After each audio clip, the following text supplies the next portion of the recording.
I prefer immanence to transcendence. I prefer looking straight ahead at the things in front of me over looking up at the things I can dimly see and can only mostly imagine and intuit. You might say I prefer the Aristotelian way to the Platonic way. I think it can be said best that I prefer the mortal to the immortal.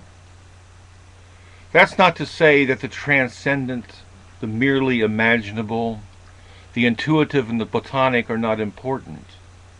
They are part of the human storehouse of archetypal concerns and human faculties. They must be given their due. Nietzschean 101 in his video, Introduction to My Library, reiterated a statement once made by one of his former professors. His professor said something to the effect that the book, The Republic by Plato, is the greatest work ever to come out of Greek culture. Nietzschean 101 asks us if we agree with that statement. He says that he intends to agree with it. Now, I don't know how to adjudge definitively works as the greatest among other works. I can only tell you what I prefer, why I prefer it, and why I think the work is important. I think that Homer's The Odyssey is enormously important. I see it as standing near the source of some of the most influential thought in the Western world.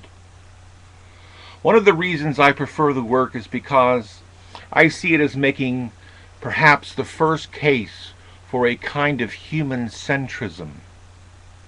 I see particularly in the character of Odysseus a man making a turn away from relying exclusively on the supernatural toward human ingenuity, reason, and self-reliance. Odysseus is often described as the man of nimble wits, and we see him successfully pit his wits against the gods that oppose him and against fantastical beings like Polyphemus. He represents the mortal often, not always, but often acting antithetically to the immortal and being successful at it. He represents humanity taking responsibility for itself in the world. What is really remarkable is that Odysseus doesn't grudgingly pit the mortal against the immortal, but he prefers to do so.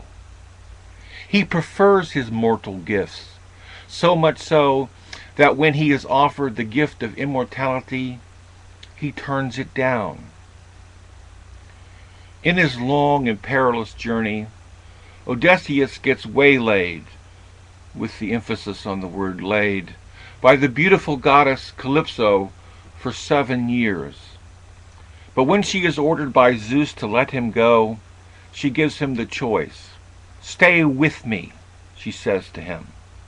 "My beauty never fades, but your wife's beauty will. Besides, there are gods who are still angry with you and who will try to kill you along your way. Stay with me," she says, "and I will give you immortality." Let me read to you how Odysseus answers her. If I can find the book. Oh, here it is. This is what he says. "Ah, great goddess," worldly Odysseus answered, "don't be angry with me, please. All that you say is true, how well I know. Look at my wise Penelope, his wife. She falls far short of you, your beauty, your stature. She is mortal after all, and you never age or die. Nevertheless, I long, I pine all my days to travel home and see the dawn of my return. And if a god will wreck me yet again on the wine-dark sea, I can bear that too, with a spirit tempered to endure. Much I have suffered, labored long and hard by now in the waves in the waves and wars. Add this to the total. Bring the trial on. To prefer the immortal, what Calypso represents, means not to prioritize mortal loves and concerns.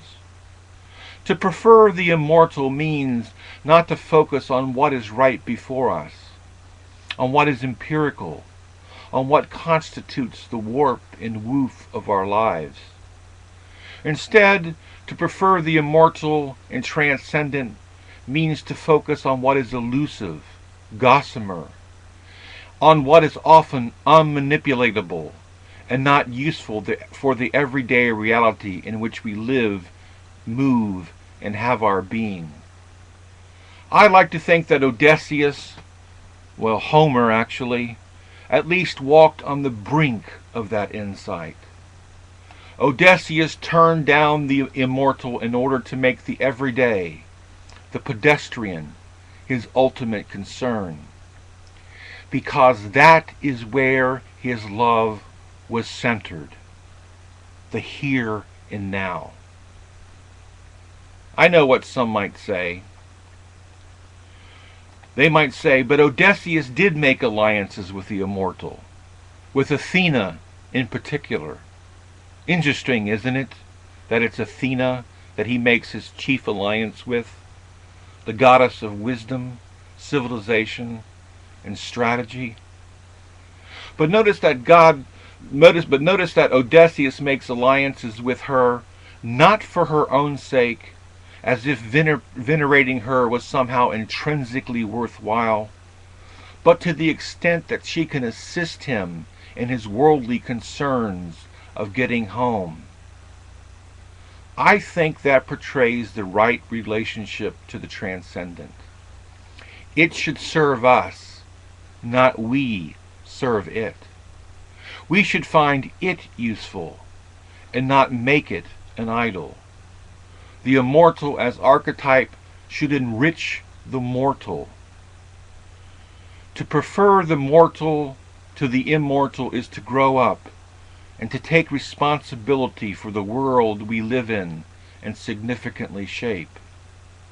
It is consciously to live our lives. That's why I think the Odyssey is a very important book. Thanks.